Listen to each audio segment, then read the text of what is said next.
Thank you for joining us today for our Get CyberFit panel discussion on research and data security. My name is Andrew Popiel, and I have the pleasure of moderating this webinar.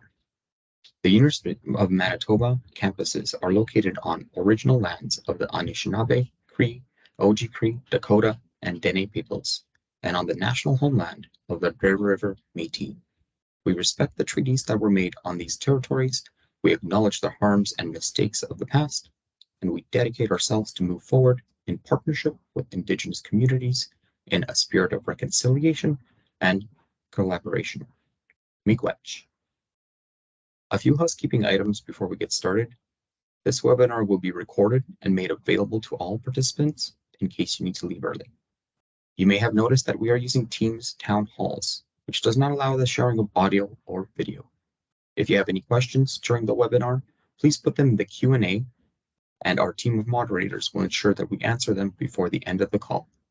If your question was not answered during a particular discussion, it will be addressed during the question period at the end. I see that our panelists from the Research Ethics Board, Access and Privacy Office, and Information Security and compliance teams are getting restless, so we'll just jump right into the open question and let them introduce themselves. Currently, researchers navigate different processes to get a research proposal off the ground. There are TRAs, PIAs, REB approvals, contract reviews, and data sharing agreements. What aspect of this process does your team handle, and how can we expedite approvals so we can meet tight grant deadlines?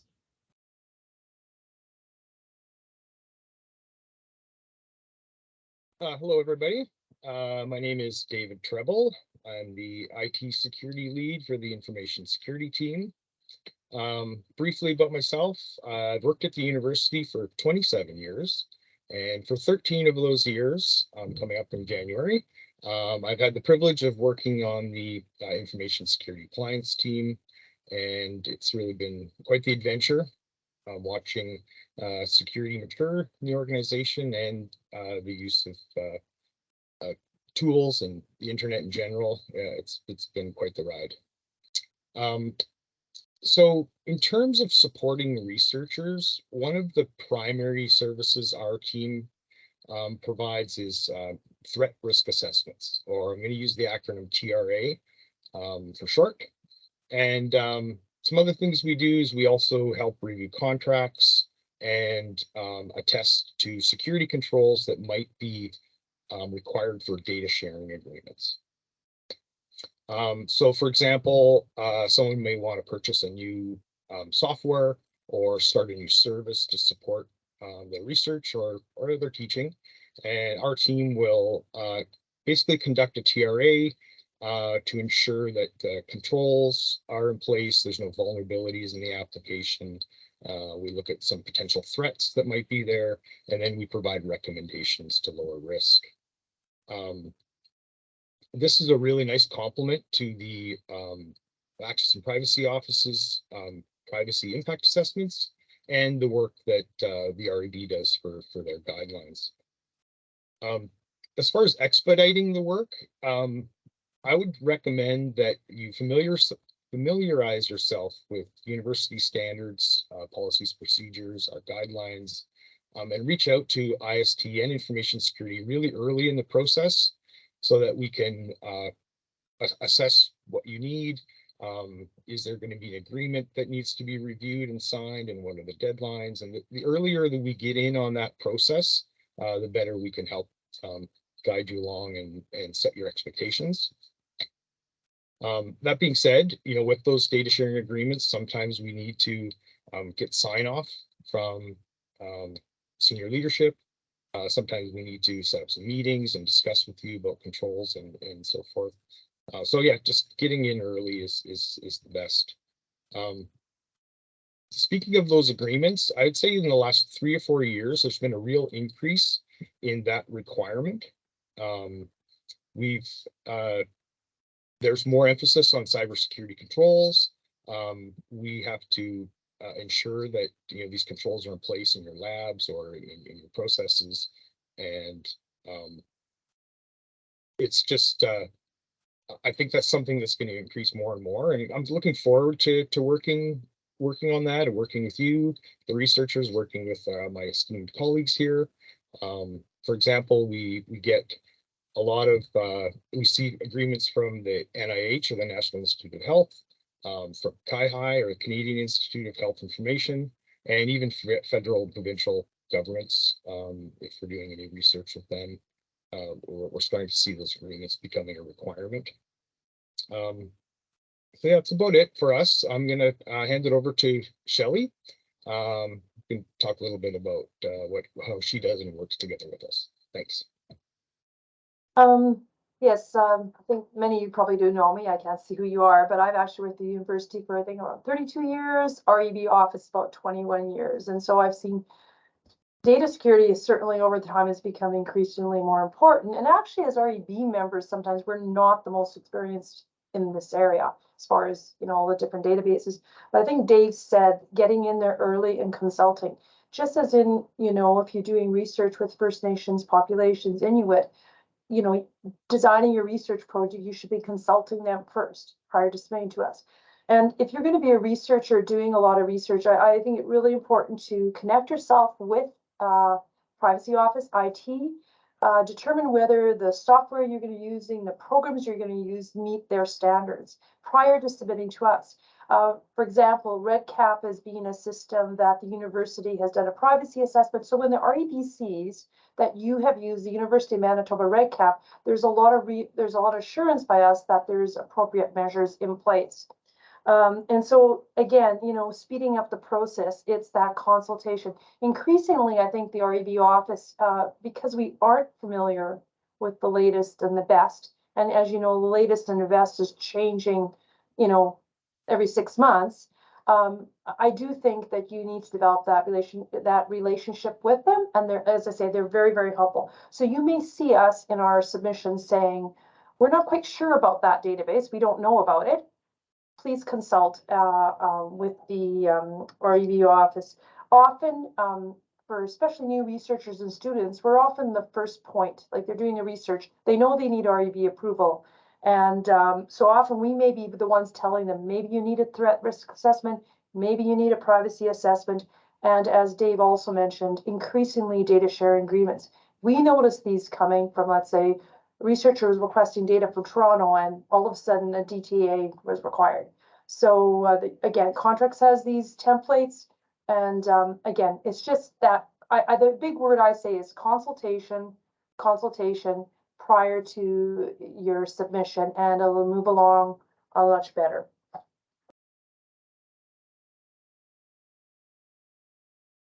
Hi, I'm Rochelle Ross. I am the Records and Information Officer in the Access and Privacy Office. So when you're using databases looking to purchase something, often you hear you need to do a privacy impact assessment.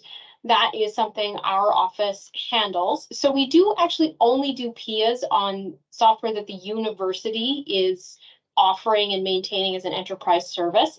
For researchers looking to purchase their own tool for something that's research specific, we can't do a full privacy impact assessment on it because we'd have to look at the collection and use of information, which falls under the research ethics responsibility, but we can help you determine whether the system is capable of being used in a compliant way. So again, if you reach out to us when you're formulating your research plan and working on your protocol, we can definitely help you looking at the software you're interested in to determine if the privacy clauses in their terms of use or contract look reasonable for Canadian legislation.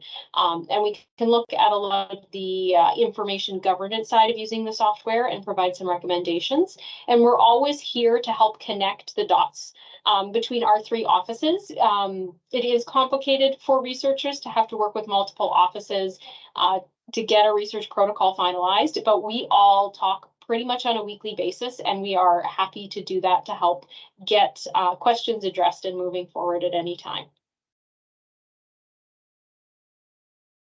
Thank you, everybody. I'm just taking notes during that because I'm like, oh, learning something new already. And I work with Dave on the information security and compliance team, so it's always an opportunity to learn something. Is there any questions? Okay, I don't see any questions on this topic. So we're going to move on to the next question. Key thing here is, won't somebody please think of the students? So we often get these questions from students, specifically principal investigators. What happens to the research data after they graduate? Should advisors be the ones to store the data? What if students want to keep the data indefinitely? So I'm going to turn this over to Rochelle to start us off, but the rest of the panelists, feel free to jump in. Okay, so I'm the Records and Information Officer with the background in archival studies. So questions about data retention of all sorts often come through our office. And contrary to popular belief, there is no one-size-fits-all data retention rule. In terms of the majority of research in Canada, either your funder might stipulate a retention timeframe, or you get to decide what works for your research. Which means we have to retain the research and figure out a plan for that. So for most students doing research, it is their intellectual property, it's their copyrighted property, it's their information to maintain. There might be other agreements in place, or if it's research for a specific course, there might be obligations to leave a copy with the university that will be outlined in the research planning stages. If you want to retain your data for a long term or indefinitely, what you need to understand is you then have an obligation to keep that data authentic and maintain its integrity, which is technical speak for saying make sure your files don't get corrupted, make sure they're still accessible, make sure they're still protected in terms of security. 20 years ago, that usually meant keeping paper printouts in a box in a locked storage room or in a locked storage facility. But in the digital world, it's a very complicated proposal. If you're looking at keeping research data in electronic form for 20 years, you're going to be dealing with software and hardware obsolescence. And you need to actually plan for that to make sure that you can actually open the file in 10 years or 15 years.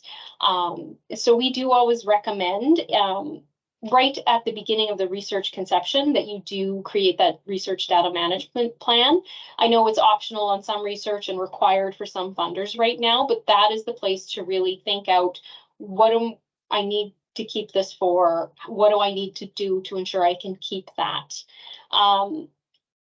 I mean, for ease of access, ease of maintenance, wherever possible, we do always recommend that researchers use university hosted and maintained software, because then our CREC IT team is making sure there's backups in place, making sure the security is maintained, making sure the servers are patched, keeping that security layer in place for you. So that is a great tool to have at our disposal. If students are looking to leave the university, if it's a post-grad research situation and they'll be transferring elsewhere, they can always reach out to us or the research data team at Libraries to get more details on file formats, longevity, service tools optional or available to them for research data storage. Does anyone have anything to add to that from the panel? I think I'd add that sometimes in those data sharing agreements, there is a requirement to destroy the data when the project is finished. That doesn't necessarily mean the work product that's come out of that data needs to be destroyed. It's just being conscious that sometimes there is that requirement to ensure sort of complete. And also a reminder, I might mention it a little later, but if for students, you're often using a personal device. If you're ever selling or giving it to a family member or even just recycling it, making sure the devices are wiped and that data is destroyed before it hits the open market or wherever you decide to do with your device. Thank you. Sounds like there's a lot of things to think about even way before you even start collecting the data. Just a reminder to the audience that you can ask questions at any point during the webinar using the Q&A, and we'll make sure to get those to the panelists in line with the discussion. Since we're still on the topic of data, the question always comes down to tooling. So should researchers be storing data on tools like Qualtrics or M365 or anything like that indefinitely? The keyword here is indefinitely.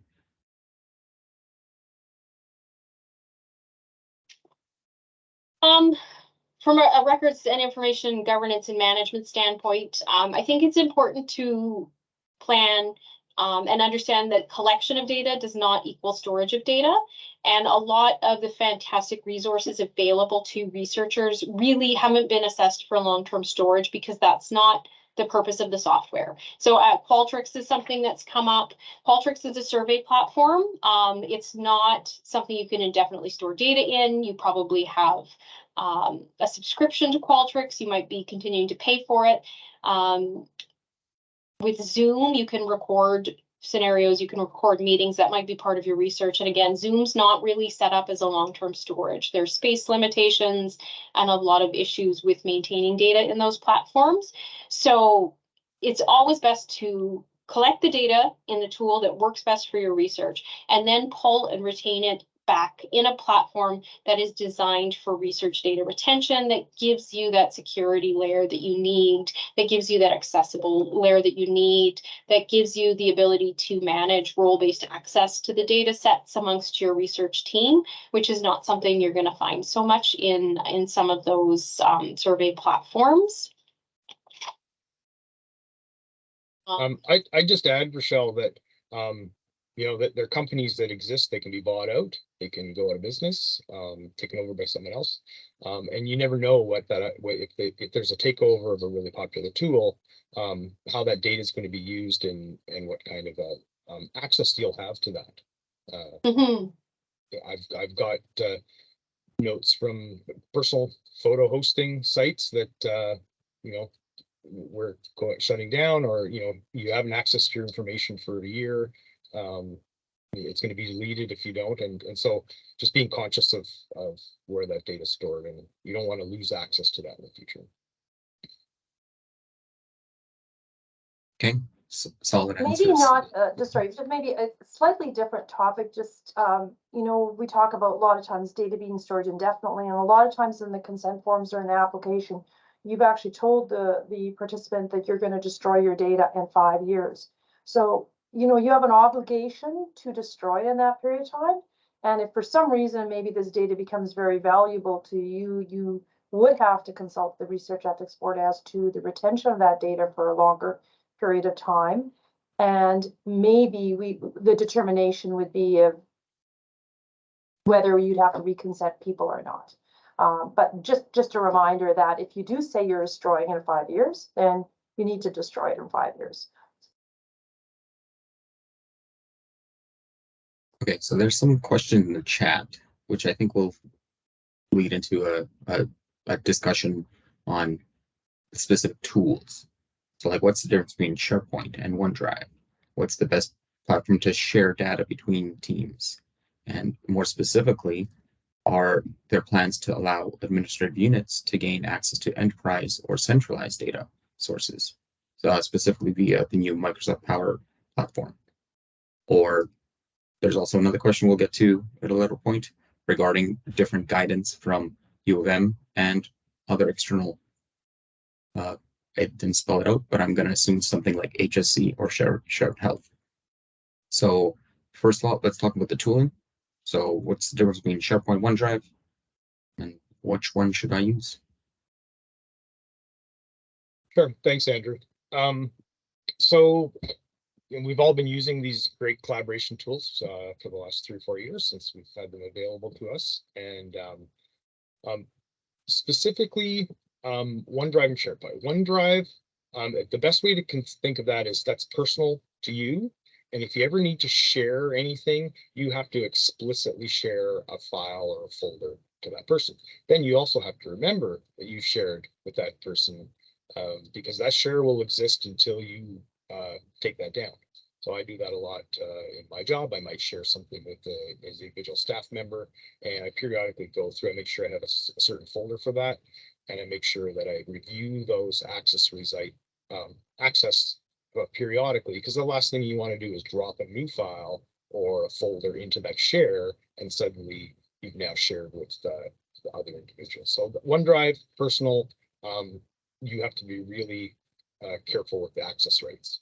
SharePoint is specifically designed as a collaboration tool, and it allows you to share internally within the university, between departments, between faculties, whoever's on your team, and also externally with guests. Not everybody knows that you can invite guests into your SharePoint or your team. I think the only requirement is they have to have a Microsoft account, and email, and you can add, I think you can also share with Gmail as well, but I digress. But the point is that our teams, information security, REB, and access privacy, have all reviewed these collaboration tools to be safe and appropriate. And the use of SharePoint has really robust auditing and reviews. You might have a requirement to ensure periodically the access controls are in place, and we can IST can help assist you with that with the great logging. The backup and retention I'll speak to you a little bit about SharePoint and OneDrive. A really excellent feature is the file versioning. I think it's up to 500 versions of a file that you can keep on, or that's available in OneDrive SharePoint. So if you need to go back to an old version from last week or yesterday, those file versionings is there. And you don't necessarily get that with traditional network file storage. If you need to revert to an old version, it's often a ticket to IST, the storage team, and you're waiting, days or longer to get that old copy back. The syncing for both is great. One thing I wanted to mention about OneDrive is to keep in mind that you are syncing to a local device. So most likely a desktop or a laptop. That's great because you can have a laptop and a desktop all syncing to the same share. But you also have to remember that there's still now a copy of those files on those devices. So again, the security of your laptop is important. Make sure it's strong password and encryption. But in a nutshell, the differences are OneDrive, personal, SharePoint, Teams, sharing and collaboration. That sums it up. So there's a follow-up question here specifically to storage, pertains to OneDrive and SharePoint. So with upcoming changes to data storage limits for Microsoft Education licenses, will more concrete guidelines or account-based storage limitations be released for using OneDrive, SharePoint, or Dataverse, which is the library system? And a quick reminder to everybody in the call here, at the very bottom of the Q&A, you'll see a posting with all the links for our data storage guidelines, libraries data management, and the DRA intake form. So I don't know who wants to take on. That one sounds like it's for you, Dave. Do we have any plans to? I'm reading the question here. So guidelines and storage. Maybe what I could just speak to is maybe the retention. So that's come up a little bit with our office. Is say for example, once an account is disabled. So if a staff member leaves the university, the information is available for 1 year, and then that information is deleted from the tenant. So we can do restores for up to 1 year. In terms of guidelines on storage, like in limitations, I think it's important if you are working, especially students. They'll eventually leave the university, and you don't want to have to put in an access request to get the information out of a student's OneDrive or wherever they store. Maybe they were the owner of a team, and you need to get that information. So it's good to have those conversations with everybody in the team, just to say where's the data going to be stored, and is it going to be accessible when you need it in the future. I don't know if that quite answers the question. If anybody else wants to take a stab at it.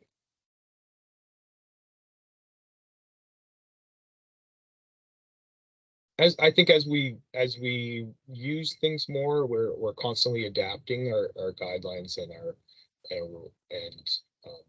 recommendations, and so we can take this away and look at, say, publishing something very specific for those platforms. Yeah, And we do have an IST. I know we do have different levels of storage. So there's always the Microsoft tools that we have right now. Then there's still the shared drives. And there's even a further, it's called a Janus share. So it's more meant for archival of data. So it's long-term retention, stuff that you don't need to high performance on, but stuff that needs to be retained. So there's different storage solutions. And the easiest way to get an answer to that question is just put in a ticket to the service desk, and somebody from the storage team will get to you. And it's a consultation kind of based, because it's the best way to put this. Each project is unique, whether that's retention of data, collection of data, and who is participating in the studies or in the research. So there's not necessarily concrete guidelines that the university has, specifically IST, but we do base it on a consultant. So if you need, hey, I have 10 terabytes of research data I need to store for 10 years, maybe OneDrive and SharePoint might not be the best place for it. So there are some consultation services we provide, but it's very hard to have concrete guidelines based on the nuance in every research. But that is something to take away. So we'll jot that down and make sure to see if we can get at least some kind of guidance around that.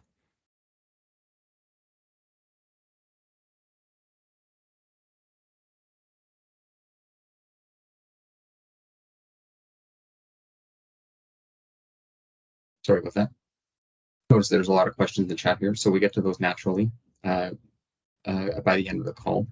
The next kind of topic we want to talk about is a little broader. So what are the best practices and standards for securing research data and systems? So both for active research and for archival. So it's a follow-up kind of from the previous question.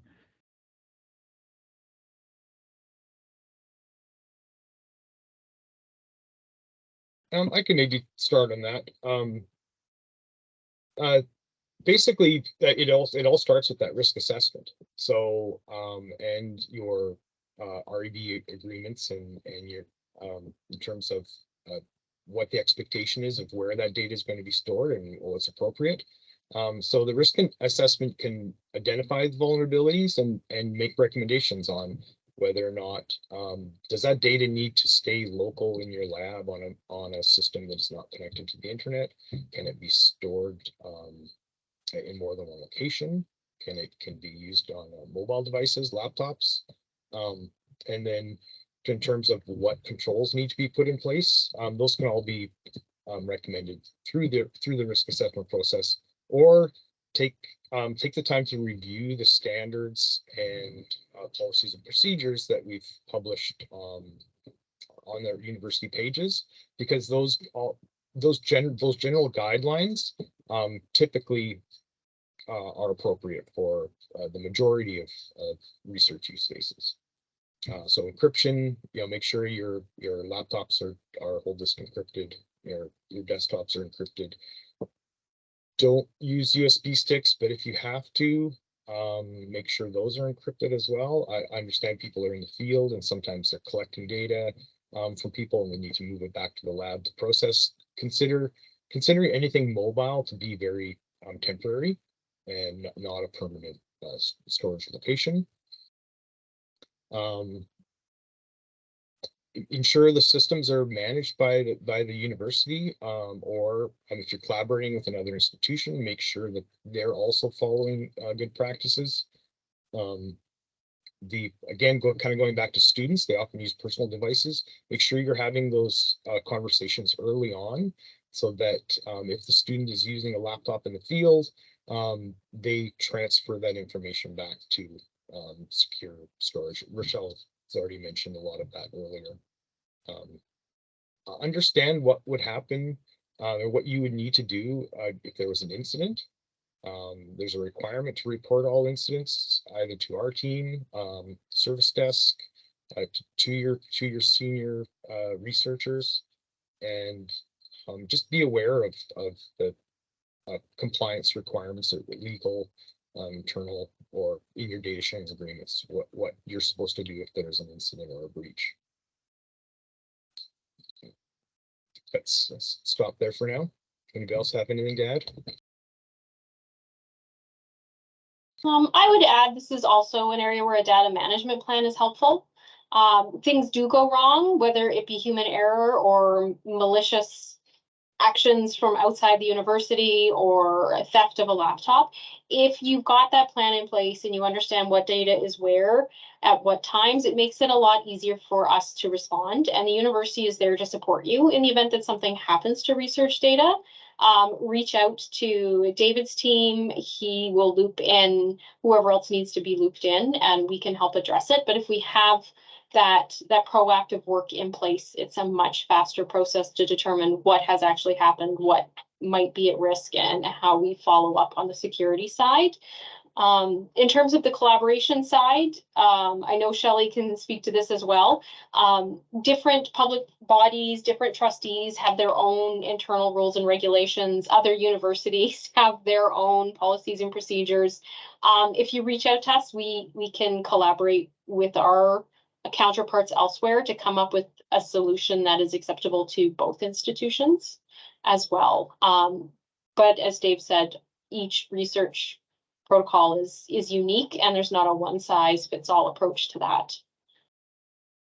Yeah, I just want to echo all those comments. And from an REB perspective, exactly, look, we generally don't like mobile devices. However, we recognize that in some that it has to be used. So in the application, it's not always so clear to us the rationale why in that particular study that may be necessary. So if you can make it as clear for the participants, you know, exactly how you're going to use that mobile device and then later transfer, it just, again, will speed up the process of the REB review if we understand that. And if you indicate to us that you've had some consultation. So that's just a more practical aspect.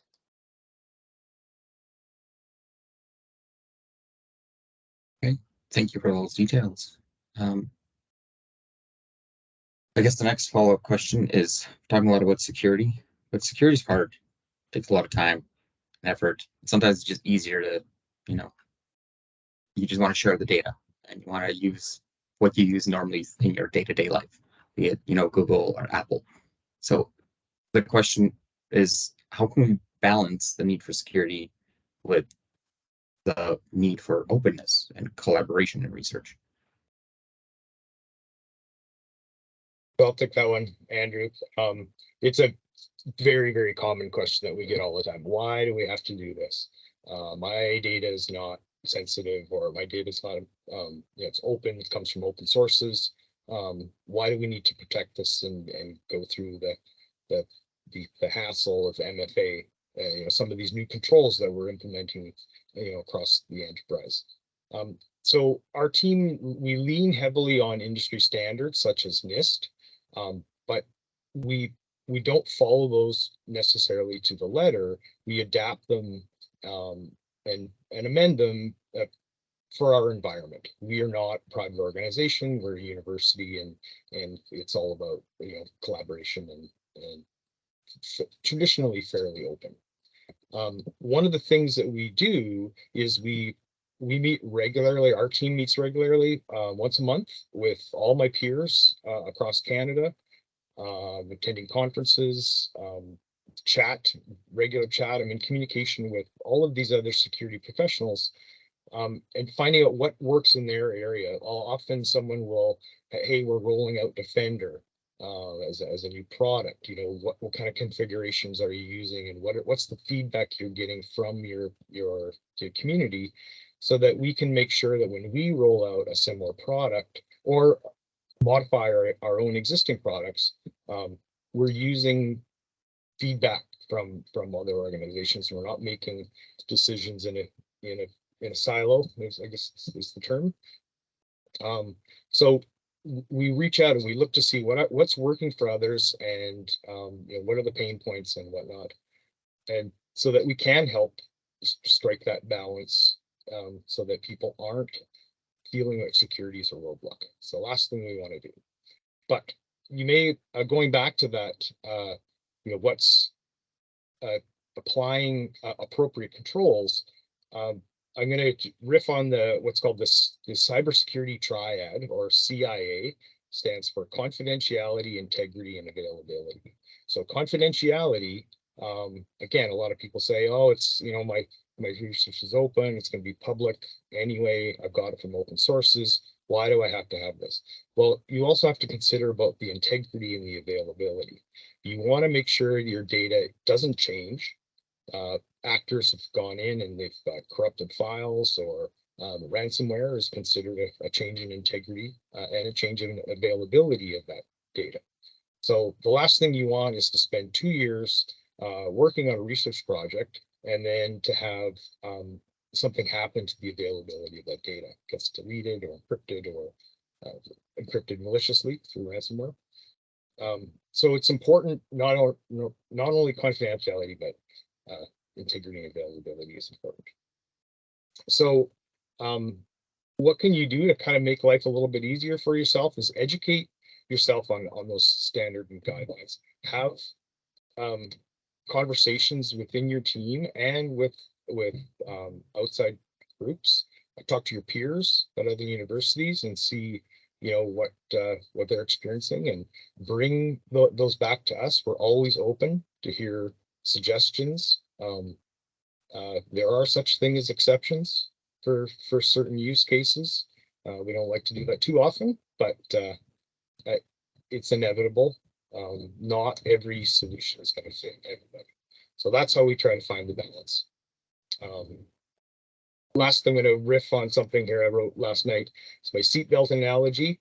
50 years ago, seatbelts maybe didn't exist. They were optional. Data says seatbelts save lives. We now make it mandatory. MFA wasn't mandatory, but it's proven that it does protect accounts from compromise, and so we make it standard, and everybody should adopt that. So it's just a way of how things evolve and change. A control may have been optional at one point. Data suggests that we should make it mandatory, and so we move forward. So that's my 4 analogies, but go ahead, Andrew. So wear your seatbelt is what Dave is saying. Okay. So the next question I'm going to point to Shelley, because she's been quiet here, but what are the main challenges and opportunities for improving research security in the future? Not from a technical perspective, but from a purely like research focused.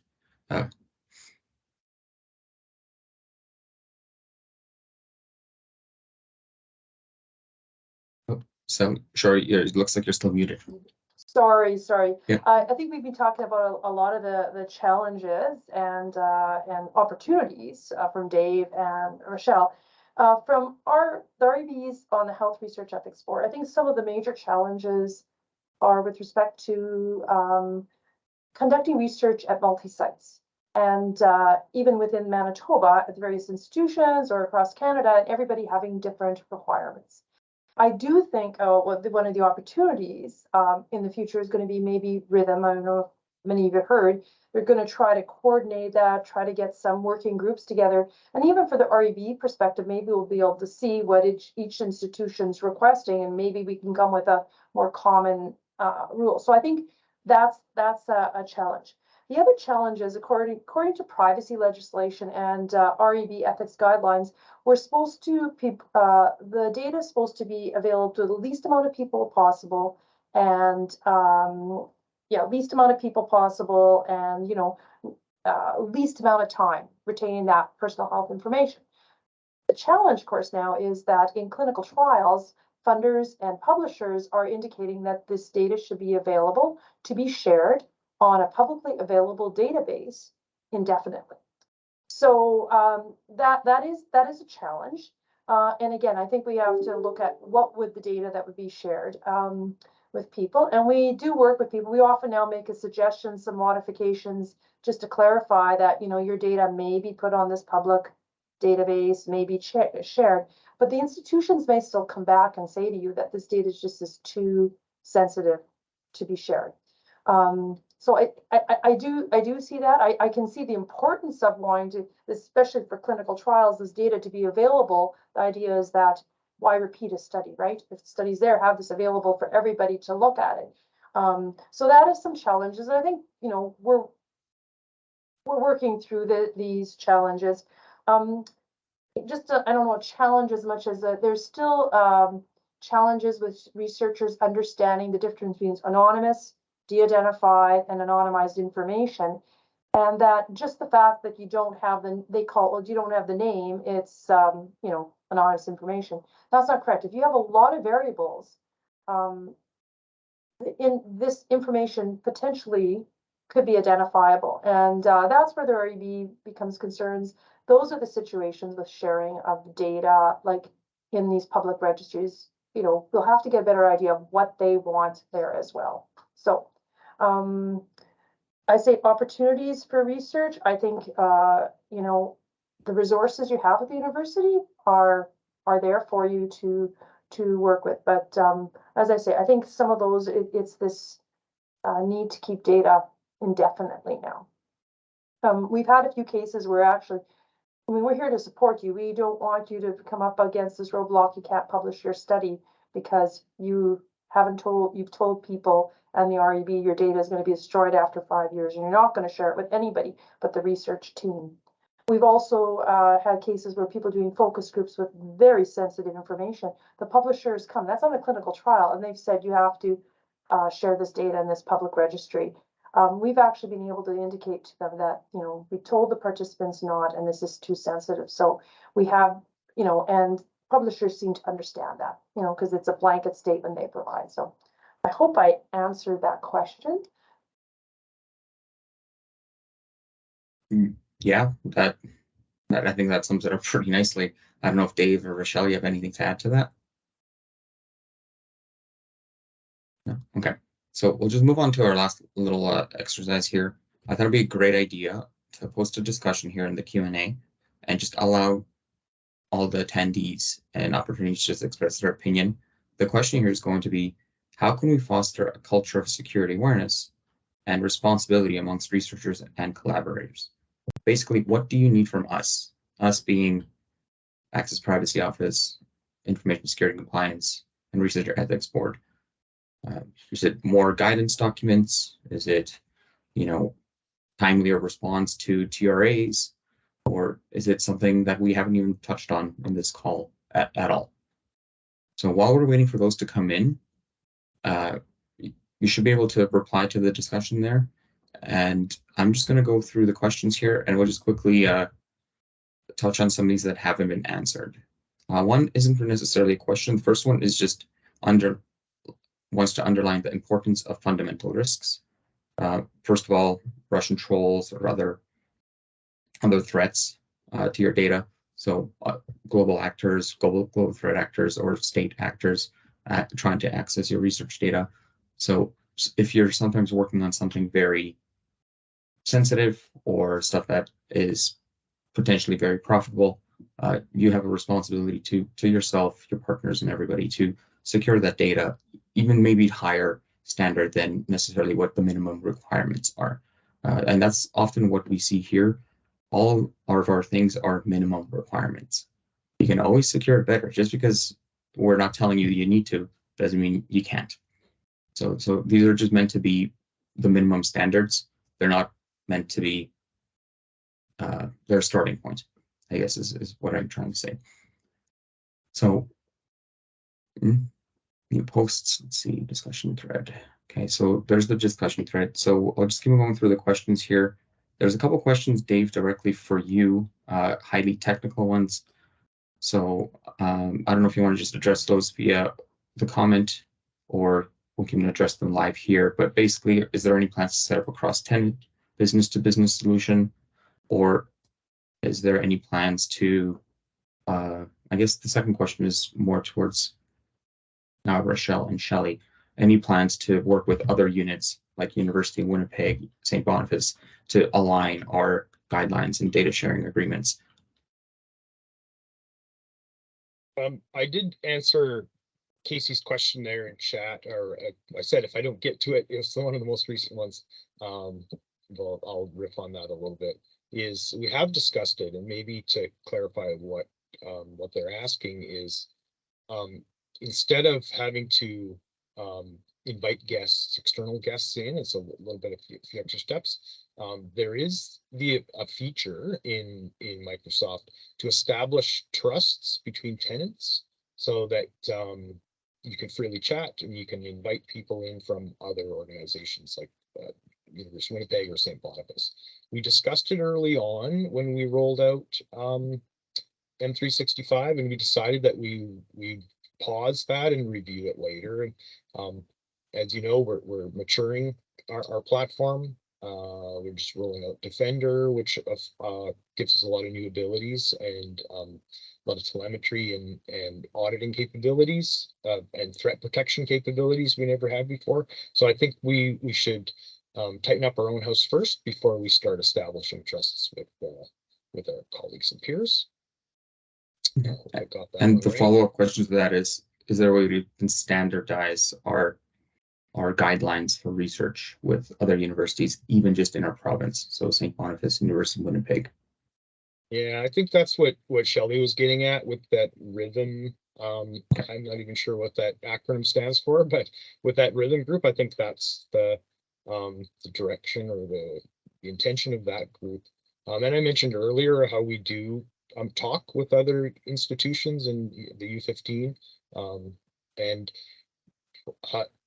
that's for all 13 years that I've been doing security. That's one of the big things that is really great about higher education is we always freely share our standards and guidelines. And if anybody is struggling to develop something new, all it takes is for me to drop an email to my peer at University of Calgary or UBC and said, hey, you know, I love your privacy page. I love your standard on access controls. Do you mind sharing with us a copy and setting up some time to discuss how you did that? So you'll find that even across North America, I remember early on, I think it was Virginia Tech had an amazing set of standards and guidelines, very mature. They've been in place for 10 or 15 years.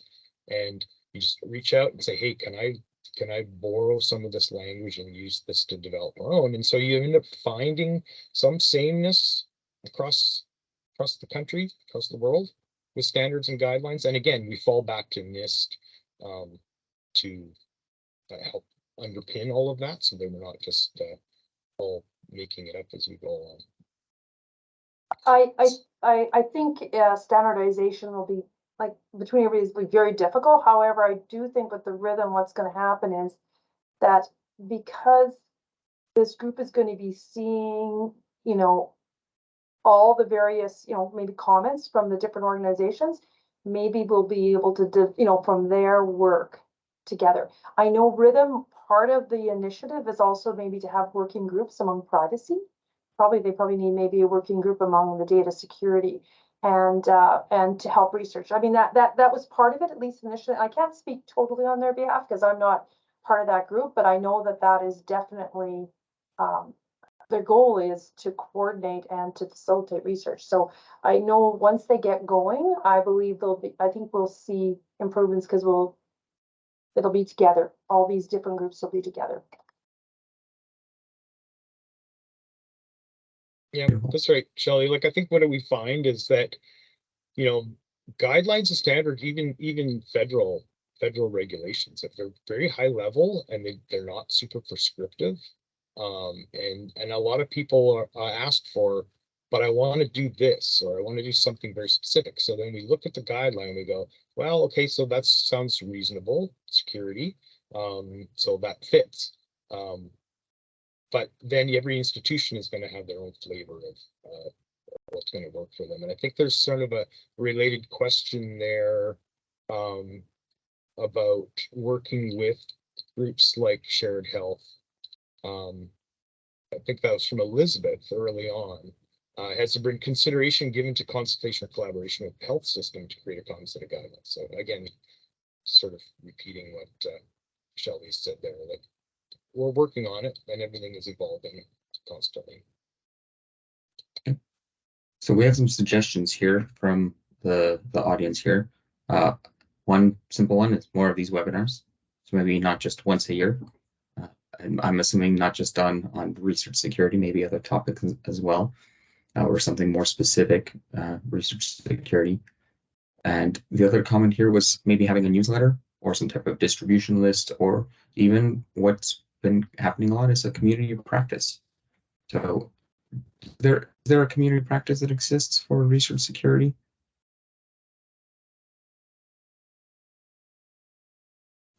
Not that I'm aware of. Not I heard of don't know about anything. that one, you know. So we'll take that out back and we'll see if there's there's something we can do with that information. So thank you for the comments. And the last one here is just from an administrative unit standpoint.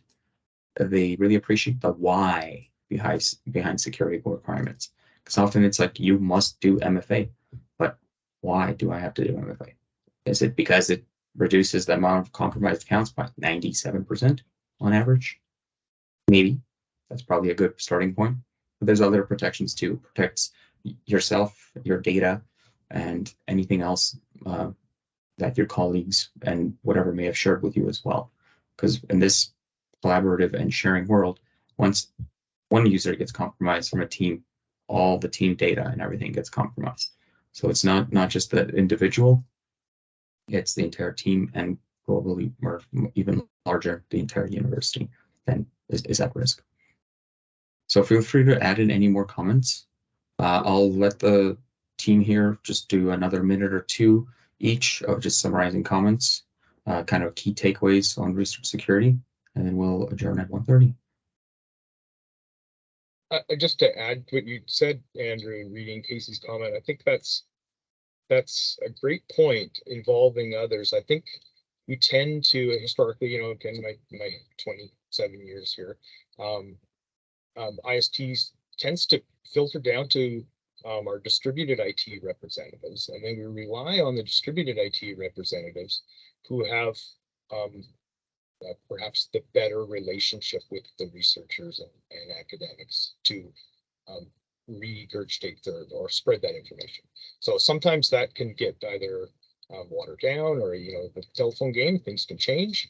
So I think doing a better job of including groups in the decision making and sharing the tools is something that I'd like to do better at, for sure.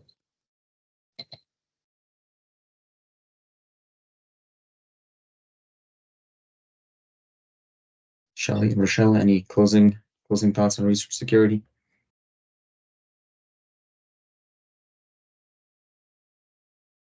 I just want to let everybody know that Rochelle and Dave are the experts in this area, as I mentioned. So as I say, we're seeking if there's any IT people out there for REB membership who are really expert in this area. We probably could have somebody on our board, but they are definitely, I want to just strongly suggest consulting, particularly a new researcher. You're developing a research platform group, consult with these groups first. I mean, I was just going to stress that it's definitely not a one size fits all, and we do understand there's so many layers of consultations and approvals at the university alone, let alone if you're doing a cross Canada study and you're having to get your protocols approved in various provinces. And we're here to help. We've worked with researchers protocols at other universities. We're happy to provide our own explanations and standards to external universities or funders if they need help understanding anything. We'd love to put out more one size fits all guidance, but there's no one size fits all research protocols. So we're just here on a case by case basis to help try and get things communicated effectively and resolved as quickly as possible. Yeah, I don't have anything more to add other than, Shelley, I learned something new, I think, every time I talk to you about what you do, and helps inform my job, and same with Rochelle. And that's one of the most wonderful things about working for this at this place is with such a rich environment, constantly changing, and I would say I learn something new about this place every week, and help apply that to the decisions that we make about security, and do our best to improve things as we go along. Thanks, everybody.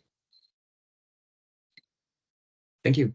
Thank you, everybody, taking the time out of your day to participate in this webinar. I'd like to just take a quick second to thank our moderators, Terry and Ghislaine, And special thanks to our panelists, Shelley Rimper-Rossum, Rochelle Ross, and David Treble. Okay. Thank you and have a good day.